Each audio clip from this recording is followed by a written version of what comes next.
சப்பி தரையில் துப்பிய மூவருக்கு எதிராக நீதிமன்றத்தில் 7000 ரூபாய் அபராதம். இலங்கையில் பேர் அதிர்ச்சி. என்ன நடந்தது? வாருங்கள் காணொளிக்குள் விரிவாக அலசலாம். சிரிப்பூட்டும் சம்பவம் மட்டுமல்ல, கண்டிப்பாக நடைமுறைப்படுத்தப்படும் விடயமும் கூட இலங்கையில் பதிவாகி பெரு அதிர்ச்சியை ஏற்படுத்தி இருக்கின்றது.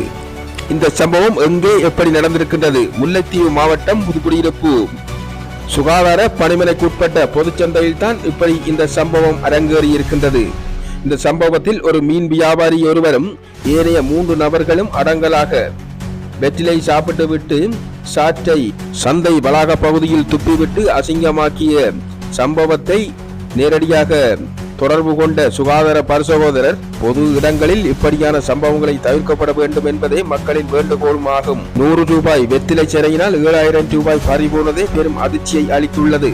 நீதிபதி அவர்களுக்கு தெளிவாக குறிப்பிட்ட விடயம் யாதெனில், இனிவரும் காலங்களில் இவர்கள் மூவரில் மட்டுமல்ல, யாராலும் இப்படியான சம்பவங்கள் செய்திருந்தால் அவர்களுக்கு எதிராக நீதிமன்ற வளாகத்தில் சமூக பணி செய்ய வேண்டும் என வலியுறுத்தி அனுப்பியிருக்கின்றார். இது போன்ற சட்டங்கள் இனி எல்லா இடத்திலும் அமுலாகும் என்பதனையும் நீதிபதி தெரிவித்திருக்கின்றார்.